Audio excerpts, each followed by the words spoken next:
ഇതിനകത്ത് ഏത് മരം വേണമെങ്കിലും നീ എടുത്തോ, എനിക്ക് സ്വർഗത്തിലെ 10 മരം മതി എന്ന് മഹാനായ സയ്യിദുനാ അബൂബക്കർ സിദ്ദീഖ് റളിയല്ലാഹു തആല അൻഹു ഒരു നന്മ പറഞ്ഞു കഴിഞ്ഞാൽ മത്സരവാടാ, എനിക്ക് വേണം, ഒന്നാമത് എനിക്ക് ചെയ്യണം, എന്റെ ഈമാൻ എനിക്ക് വർദ്ധിപ്പിക്കണം, എന്റെ ഈമാൻ എനിക്ക് പ്രകാശിപ്പിക്കണം.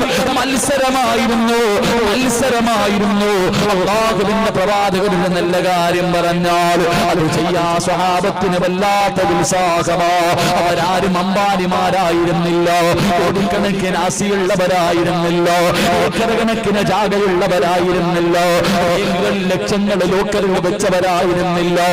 എനിക്കിടക്കാ സ്വന്തമായിട്ടൊരു വീടില്ലാത്തവർ, ധരിക്കാൻ ഒരു ജോഡി വസ്ത്രമില്ലാത്തവർ, തന്റെ കാലിന്റെ ചുവട്ടിൽ കിടക്കുന്ന ഒരു പിടി മണ്ണ് പോലും സ്വന്തമായിട്ടില്ലാത്ത സഹാബത്ത് വള്ളത്തിൽ പങ്കുകൊടുക്കാൻ തയ്യാറായപ്പോ എന്തിനാ ചെറുപ്പക്കാരോ അല്ലാഹുവേ യുദ്ധത്തിന്റെ രണാങ്കണത്തിൽ സക്കറാത്തിന്റെ അവസ്ഥയിൽ ശരീരം മുഴുവനും തുണ്ടം തുണ്ടമായി വെട്ടിമുറിച്ചിട്ട് മരണത്തോട് വെച്ചുകൊണ്ട് കിടക്കുമ്പോ വെള്ളത്തിന് വേണ്ടി യാചിക്കുകയാ.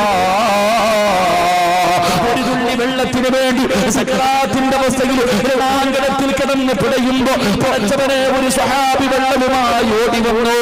മരിക്കാൻ കിടക്കുന്ന സ്വഹാബിയുടെ വായിലേക്ക് വെള്ളം ഒഴിച്ചു കൊടുക്കാൻ തയ്യാറാകുമ്പോ അടുത്ത് കിടന്നൊരു സ്വഹാബി ചോദിക്കുകയാ, എനിക്കിത്തിരി വെള്ളം തരുവോ, എനിക്കിത്തിരി വെള്ളം തരുവോ. ആ മരിക്കാൻ കിടക്കുന്ന സ്വഹാബി പറഞ്ഞതെന്തെന്നറിയോ, എന്നെക്കാളും ആവശ്യം ആ മനുഷ്യനാ, എന്നെക്കാളും ആവശ്യം ആ സഹാബിക്കാ. പെട്ടെന്ന് കൊണ്ടുകൊടുക്ക്. സഹാബി വല്യന് വെള്ളവുമായിട്ട് ഓടുകയാൾ. രണ്ടാമത്തെ സഹാബി മരണത്തോട് മല്ലടിച്ചു കൊണ്ട് കിടക്കുന്ന സഹാബി ആ സഹാബിയുടെ വായിലേക്ക് വലിക്ക് വെള്ളമൊഴിച്ചു കൊടുക്കാ പോകുമ്പോ മൂന്നാമൻ കിടന്ന് വിളിക്കുകയാ. അതീരണാങ്കണത്തില് മൂന്നാമതൊരു സഹാബി വെള്ളത്തിന് വേണ്ടി യാചിക്കുകയാണ്. പടച്ചവനെ ഈ സഹാബി പറഞ്ഞ് എന്നെക്കാളും ആവശ്യക്കാരനാ സഹാബിയാണ്. വെള്ളവുമായിട്ട് ഓടുമ്പോ അതാ മൂന്നാമത്തെ സഹാബിയുടെ ചാരത്ത് നിന്നപ്പോ സുബ്ഹാനല്ലാഹ് സ്വഹാബിയങ്ങ് മരിച്ചുപോയി, ആ സ്വഹാബിയങ്ങ് മരിച്ചുപോയി. വെള്ളവുമായിട്ട് ഒന്നാമന്റെ മുന്നിലോടി. അവിടെ ചെല്ലുമ്പോൾ ആ സ്വഹാബിയും മരിച്ചു. രണ്ടാമത്തെ സ്വഹാബിയുടെ അടുക്കൽ പോയി, രണ്ടാമത്തെ സ്വഹാബിയും മരിച്ചു. 3 പേരും മരിച്ചു കിടക്കുന്നു. തന്റെ കയ്യിലിരുന്ന വെള്ളം കയ്യിൽ പിടിച്ചുകൊണ്ട് നിൽക്കുകയാ.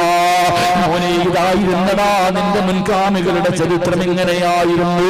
അവർ പരസ്പരം മത്സരിച്ചവരാണ്. അതുകൊണ്ട് ഒരു നല്ല കാര്യത്തിന് വേണ്ടിയാണ് 2 ഏക്കർ ബസ് വാങ്ങി. പടച്ചവനെ ഇത് വേണ്ടതെന്നറിയോ, അല്ലാഹുവേ ഉമ്മത്തിന് പ്രയോജനമുള്ള ഒരു സ്ഥാപനമാണ്. ഉമ്മത്തിന് പ്രയോജനപ്പെടുത്താൻ കഴിയുന്ന അല്ലാഹുവേ ഒരു സ്ഥാപനം പണിയുന്നതിന് വേണ്ടിയാ സംഘാടകർ ബക്കറ്റുമായിട്ട് നിങ്ങളുടെ മുന്നിലേക്ക് വരികയാ. കൈകെട്ടിയിരിക്കല്ലേ ചെറുപ്പക്കാരാ, കൈകെട്ടിയിരിക്കല്ലേ വാപ്പാ. നല്ലത് ചെയ്യാൻ പറയുമ്പോ നിനക്ക് വല്ലാത്ത മടിയാ, പൈസ കൊടുക്കാൻ പറയുമ്പോ നിനക്ക് വല്ലാത്ത മടിയാ. ബക്കറ്റ് മുന്നിൽ വരുമ്പോ നിങ്ങളിൽ പലരും ഉറക്കം നടിക്കാറുണ്ട്, പലരും തലകുനിച്ചിരിക്കാറുണ്ട്. എന്റെ പ്രിയമുള്ള സഹോദരങ്ങള്, എന്തിനാ സദഖ കൊടുക്കാൻ പറഞ്ഞത്? അല്ലാഹുവിക്ക് പൈസ ഇല്ലാഞ്ഞിട്ടല്ല. അല്ലാഹുവിന്റെ കയ്യിൽ നിന്നെക്കാളും പണമുണ്ട്. നിന്റെ 10 രൂപ കിട്ടിയിട്ട് അല്ലാഹുവിനൊന്നും നേടാറില്ല. നേട്ടം നിനക്കല്ലേ. അസ്സദഖത്തു റദ്ദുൽ ബലാ. വിപത്തുകൾ തട്ടിമാറ്റാൻ സദഖയ്ക്ക് കഴിയുമെന്ന് മുത്തുനബി പറഞ്ഞില്ലേ? മോനെ, വിപത്തുകൾ തട്ടിമാറ്റാൻ സദഖയ്ക്ക് കഴിയുമല്ലോ. ലക്ഷങ്ങൾ കൊടുത്താൽ മാറാത്ത രോഗം മാറ്റാൻ. അല്ലാഹുവേ, ക്യാൻസർ പനി പടരുന്നത് പോലെ പടരുന്ന കാലമാണല്ലോ.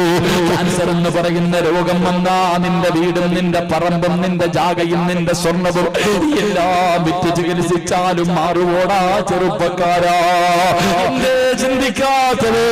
പഠിച്ചവരെ, ഇന്ന് ഞാൻ ഈ വാദിന്റെ സദസ്സിലേക്ക് കടന്നു വരുമ്പോ കോഴിക്കോട് മെഡിക്കൽ കോളേജിന്റെ ക്യാൻസർ വാർഡിൽ കിടക്കുന്ന 28 വയസ്സുള്ള ചെറുപ്പക്കാർ, അവന്റെ കുടുംബക്കാര് വല്ലാത്ത കരച്ചലാ.